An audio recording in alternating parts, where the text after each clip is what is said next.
今回はメイクで使えるパール素材をいくつか買ったので、これをですね、試し塗りしてみたいと思います。今回紹介するのはこの3つのパール素材なんですけども、まずこの左側のですね、パールは何かっていうと、HG パールっていうもので、ラカケのトリオとかに混ぜてですね、こう入れると、パール調のこう塗りができるっていう細かいもので、いろんな色があります。他にもですね、いろんな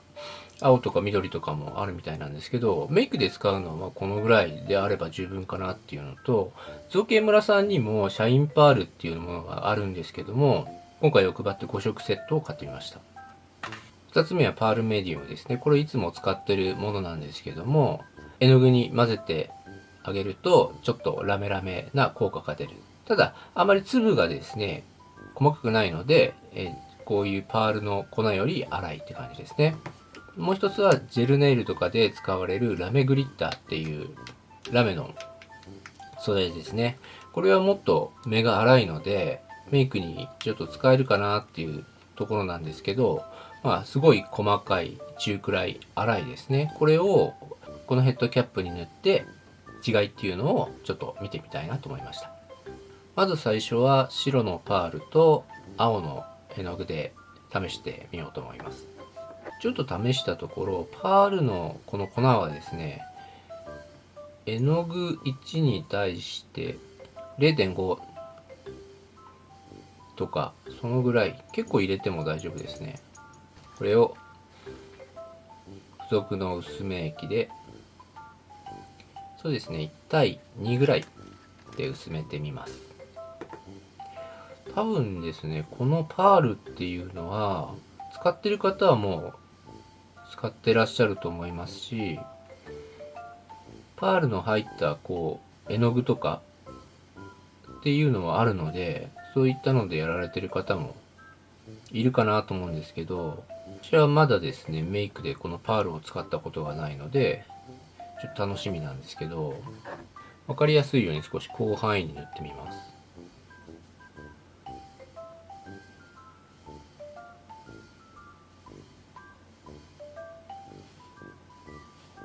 ちょっと近づけてみました。こんな感じですね。少しムラができてると思うんですけど、これがですね、今、パールの出てる状態ですね。パールっぽいんですけども、プラモデルで塗るような、こう、ラメラメ感はあんまりないかなって感じがします。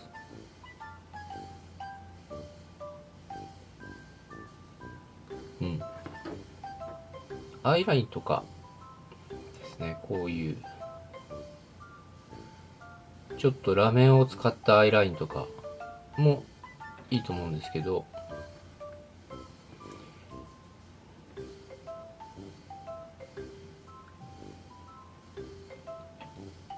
アクリル絵の具のせいか、なんかこう、あれですね、思ったほどキラキラっていう感じが、ちょっとわかんない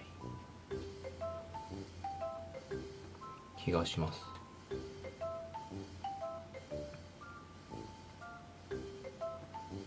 動画だと分かりにくいかもしれないですね。うん。はい。続いてパールメディウムですね。塗り比べてみたいと思います。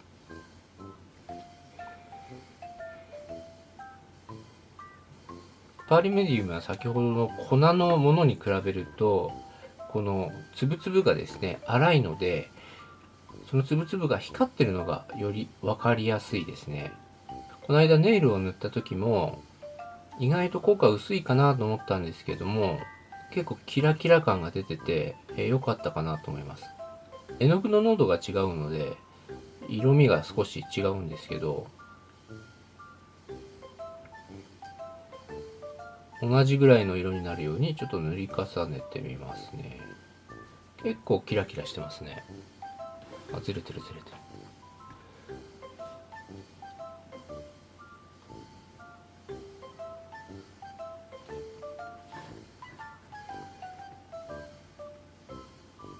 アイラインで例えば描いたとしたら、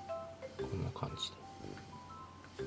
パルメディは粒がですね、粗いので、ちょっと多めに入れた方がいいんじゃないかなと思います。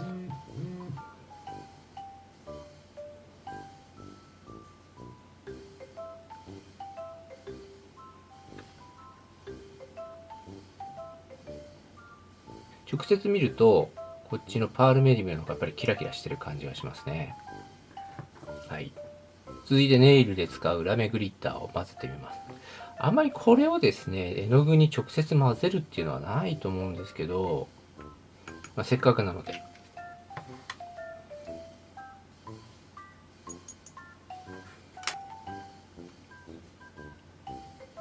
これが今ラメグリッター、パールメディウム、パールの粉ですね。結構キラキラの度合いが違うと思います。これは粒の大きさの違いが一番の要因だと思います。こっちのラメグリッターは粒が大きすぎるので結構偏りが激しいんですけど、だからこれどちらかというと絵の具に混ぜるというよりかは塗った絵の具の上に塗っていくっていう方が正解かもしれないですね。絵の具に混ぜても全然混ざらないので、これをですねアイラインに使うっていうのは多分ちょっと難しいかなと。混ぜてですね、混ぜないでこうパラパラパラパラ振りかけて塗るっていう方がいいかもしれないですね。ちょっとビシャビシャなんで少し乾くのを待ってみます。こんな感じですね。真ん中が粉で、こちら側がパールメディウム、こちら側がラメグリッター。真ん中のパールはアクリル絵の具がマットなせいかちょっとこうキラキラ感が薄い。で結構入れてるんですけど、そんなにこうなんていうんですかね、パールの素材が入ってるっていうのが一見わかんないぐらいの感じで、パルメディはアクリル絵の具と混ぜることが大前提ので作られてると思うので、結構ですねキラキラ感があると思います。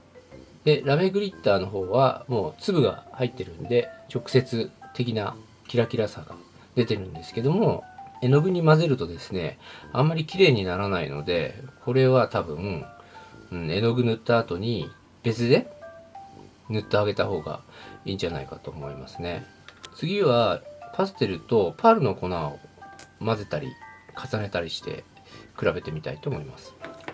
ちょっと見づらいんですけども、テストするのは一回こう塗った後にパールの粉を塗るっていうパターンと、あと顔料なので実際混ざりはしないんですけども、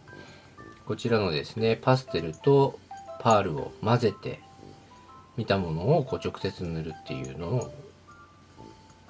比較なんですけど、多分あんま変わらないかなと思うんですが、ちょっとですねこれよく混ぜてみます。ここにパールの粉だけを取ってあるので、これをですねパステル塗ったところに塗ってみようと思います。この使い方は結構あるんじゃないかなと思ってるんですけど、こんな感じ。相変わらずちょっと見づらいんですけど、結構白くなりますね。塗りすぎなのかな。パールっぽい表現にはなりますが、広すぎるのであんまりわかんないですね、動画だと。例えで言うと女性がつけるアイシャドウのそのラメラメ感みたいな感じのもっと粒が細かい感じですね。イメージ的にはこっちのパールメディウムの方がキラキラ感がわかる感じで、ちょっと塗りすぎですよねこれ。すごく少なく塗ったんですけど、パールがちょっと塗りすぎて下地の色が消えちゃってますね。何回かこう伸ばしてあげるとだんだん色が薄くなってきますね。結構こう繊細な感じ。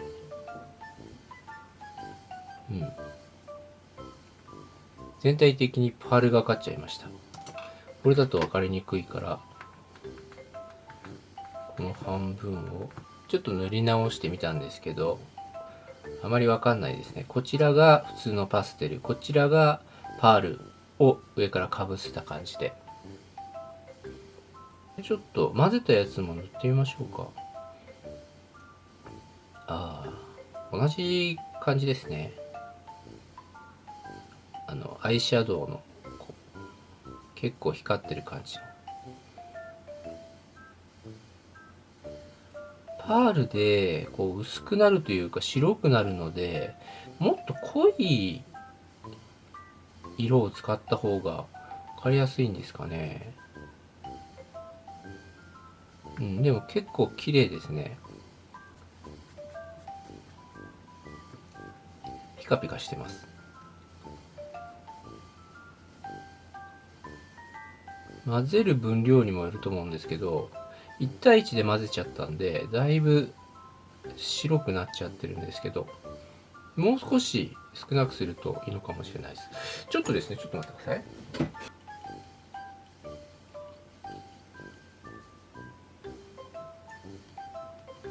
濃い青のパステルにパールを混ぜてみたんですけど、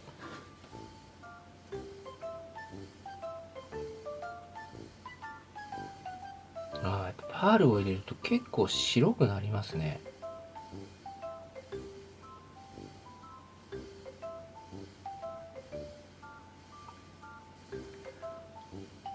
こんな感じでちょっと分かりづらいですよね。はい、今回3種類塗り比べてみたんですけども、違いっていうのは出てるんですが、メイクで使うんでしたらパールメディウムがいいかなと思います。これが遠くから見た場合ですね、きちんとラメラメが見えるっていうところですね。パールの粉はラッカーのクリアとかで塗ってあげるともっと、効果が出るのかもしれないんですけど、アクリル絵の具だと自己主張が少ないかなってそんな気がしました。でラメグリッターはこんな感じでもうあからさまにキラキラしてるので、絵の具を塗った後にこう綺麗にラメグリッターを配置してあげた方がいいんじゃないかと思いました。でパステルの方は塗ってあげた方が肌が光ってる感があるんで、もしかするとパステルをメイクした時はラメ塗ってあげた方が血色のいい輝いた肌っぽくなるので、これは今度のメイクで使ってみようと思いました。今回の動画を作ってなんかこう効果のある塗り方っていうのがあまり分かんなかったんですけど、こういうですねパールの素材があるっていうので、参考になるかなと思って動画にしました。パールの素材結構高くてですね、造形村さんですと1本440円。これは5色セットで1680円。で、パールメディウムは多分これ300円か400円なんで、何にでも使えるってなると、このパールメディウムが一番汎用性があるのかなと思います。ただパステルに入れるときはこのパールメディウムできないので、こういうパールの素材があると表現が豊かになるかなと思います。今度ルミナスエトワールさんのパステルを買ったのでですね、この中にはパールが入ってるっぽい感じなんですよね。なのでその違いとかもちょっと見てみたいと思います。はい、今回はあんまりご参考になるような動画じゃなかったかもしれないんですが、また次回の動画をご期待いただければと思います。では今回動画をご視聴くださいまして誠にありがとうございました。また次の動画でお会いしましょう。またねー。バイバーイ。